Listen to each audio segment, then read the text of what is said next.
The financial system you trust to safeguard your money is the same one that profits from keeping you in debt and dependence.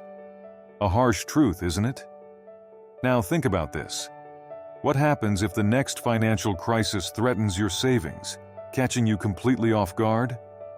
Today, I'll expose the hidden flaws of our centralized, debt-driven banking system, and more importantly, share 7 practical steps to shield yourself from its vulnerabilities.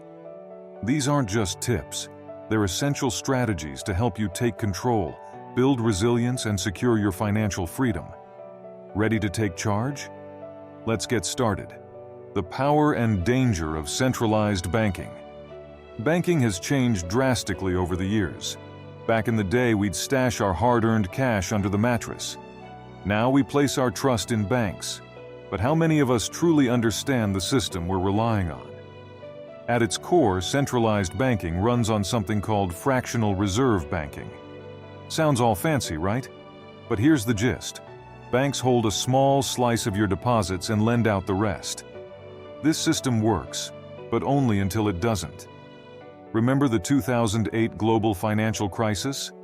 1 minute, people felt secure. The next, they were lining up outside banks, panicking. Now let's peel back another layer. Debt. Every dollar in your wallet represents debt. Central banks issue currency to fuel a system that thrives on borrowing. That new car you financed or the shiny credit card in your wallet? They're part of this never-ending cycle of loans and repayments. It's like running on a treadmill where the speed keeps increasing. You can't stop without falling. And here's where the real danger lies. This system, which was put in place to keep economies afloat, keeps people in a state of financial dependence. Car bills, student loans, and mortgages are not tools of freedom but rather chains.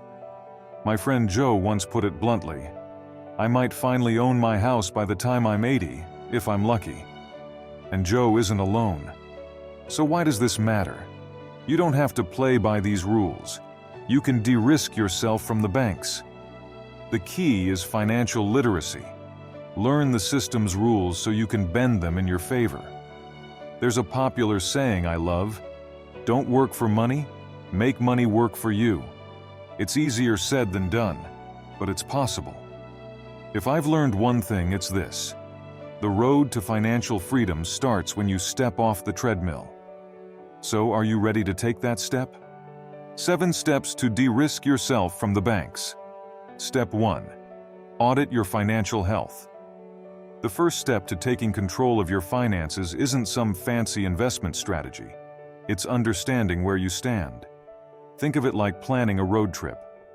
Before you hit the highway, you need to check the gas tank, look at the map, and figure out where you're headed.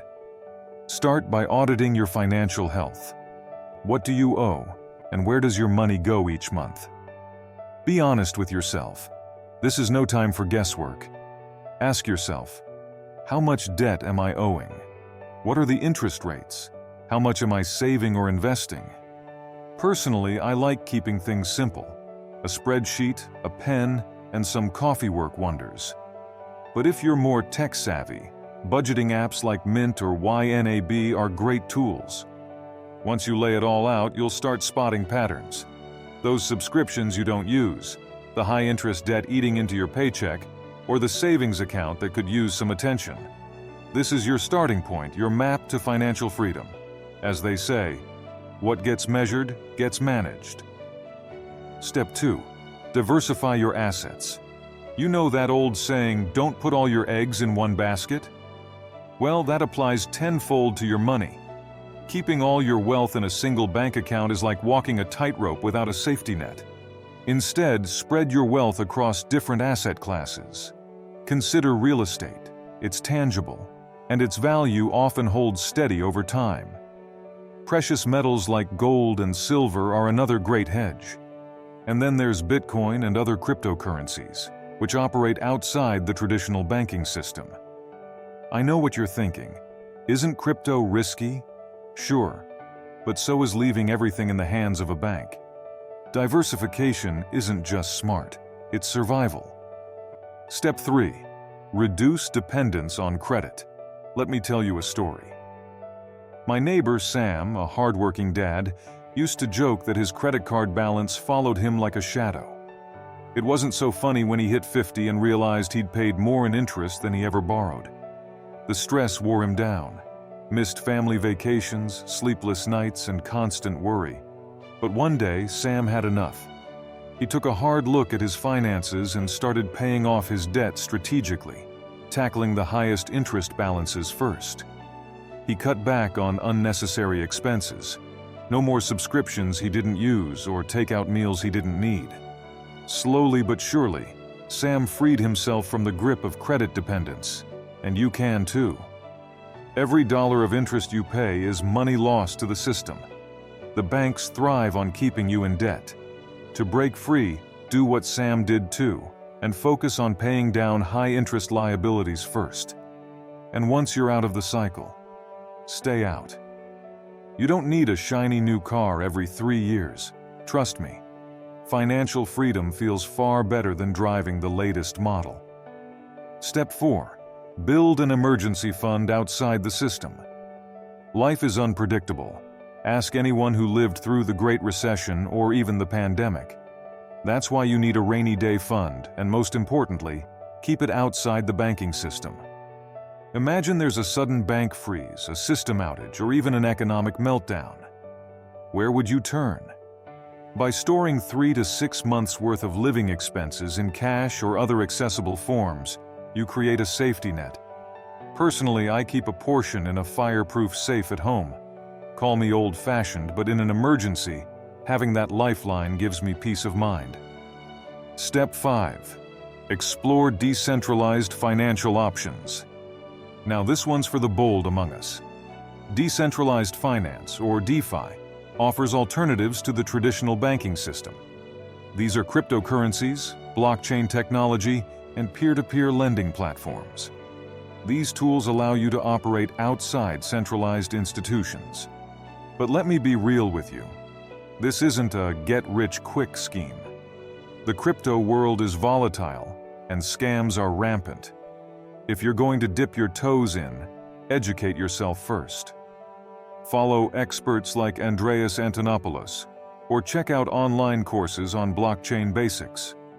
While risky, DeFi also offers incredible opportunities for financial independence. Step 6. Support local and community banks. Think about it. Why keep all your money in the hands of the big guys? Large centralized banks are profit-driven machines. They prioritize shareholders over customers, and transparency often takes a back seat. On the other hand, local banks and credit unions are cut from a different cloth.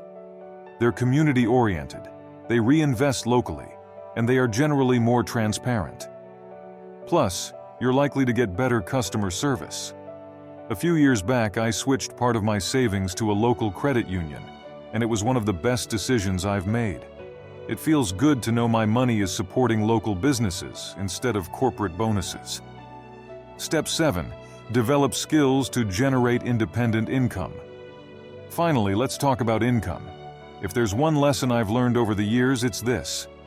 The more independent your income streams, the less vulnerable you are to financial shocks. Take my friend Linda, for example.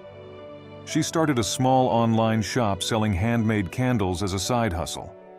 What began as a hobby is now her main source of income. She's not reliant on a single paycheck or employer, and that kind of freedom is priceless. Whether it's freelancing, investing in rental properties, or even turning a hobby into a business, diversifying your income gives you control. And if you're retired like me, it doesn't hurt to have a little extra coming in each month. The road ahead, empowered, not fearful. We've covered a lot of ground today, but let me make one thing clear. This isn't about fear or panic. It's about preparation and empowerment.